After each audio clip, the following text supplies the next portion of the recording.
Greetings, my friends. It's your friendly neighborhood PhD, Dr. Judd Burton, coming to you with another Beyond report on this Thursday, May the 6th, 2021. Appreciate your support, as always. If you like the content, please click a like, subscribe, and share. And all right, a couple of bits of news this week. Starting off, I heard some rather distressing news about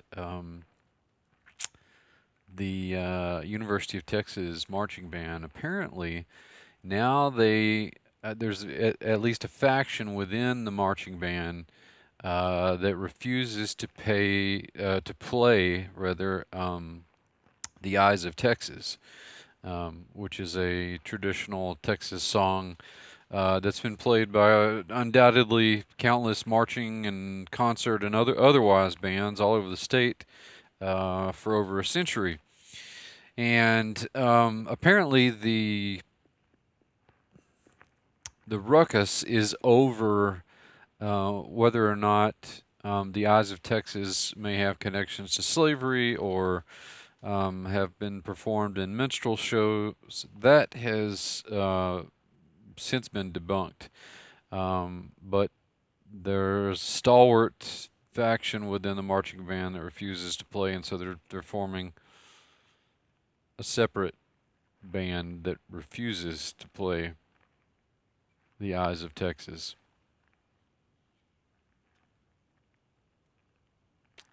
If I don't know where to start. This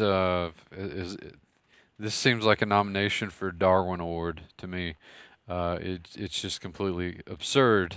Um, at any rate, it is the University of Texas. They do tend to swing that way. Um, so there it is. I, for one, will go on and continue to sing The Eyes of Texas. Not now, but I'll continue to sing it. Uh, in other news, there's a really interesting, not new find, but there's some new insights on a find um, just east of the Suez Canal called Tel Haboa. Um, and what's interesting about this site is that it dates to the Hyksos interregnum, when the Hyksos ruled over Egypt between about the 18th and 16th centuries BC, and this find is towards the end of it. It's a small settlement that contains, amongst other things, large granaries that would be needed to feed uh, people in the region, the garrison of troops that was there. This dates toward the later end of that interregnum and has some interesting implications about the expulsion of the Hyksos, um, who were most likely West Asian peoples, probably Canaanites of some sort. Um, and what's interesting again about this side and why you should be, if you're a student of the Bible or just history, ancient history in general, why you ought to be interested in this is because it's likely the Hyksos who were ruling over Egypt when Joseph became um, second in charge, a kind of minister of agriculture, a minister of the interior. Um, because that likely would not have happened under an ethnically Egyptian pharaoh because they despised Semitic peoples. So, kind of interesting. I'll put a link in the description to that, and you can look at some of the details for yourself. But as my good friend Derek Gilbert says, archaeology is cool. And from having done my share of it, yes, indeed it is. This is the kind of stuff that archaeology can bring to light. In this case, the defeat of the Hyksos and their expulsion by the Egyptians towards the end of the 16th century BC. Now, this week, the Institute of Biblical Anthropology is offering some deals on a number of things, books and courses.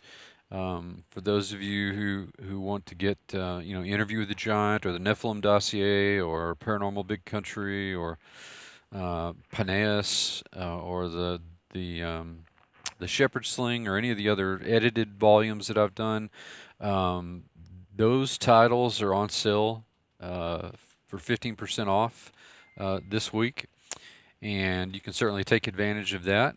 In terms of coursework, I have a few deals that may be of interest to prospective students of the Institute.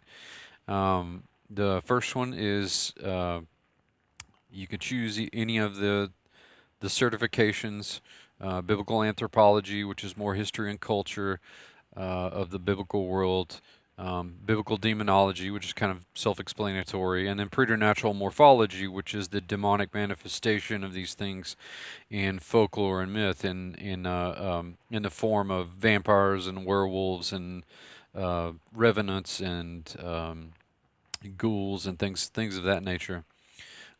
Again, all of these looking at these elements through the lens of the Bible. Each one of those on sale for $150 a piece this week.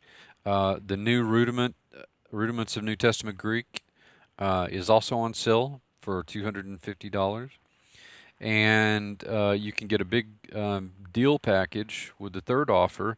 You choose the Rudiments of New Testament Greek plus your choice of one of the 12 course certifications and an e-library of pertinent reading materials for those courses. And you get all that for $275. So again, that's a $350 deal um, with quite a bit knocked off of it. So now would be a great time. Summer's coming up. Maybe you've got some more time to devote to these projects where you've been wanting to delve more deeply into these subjects and seek God's will and understanding the context of the Bible. I noted in a post the other day that in terms of Scripture, context is theology. You always have to look at things in context.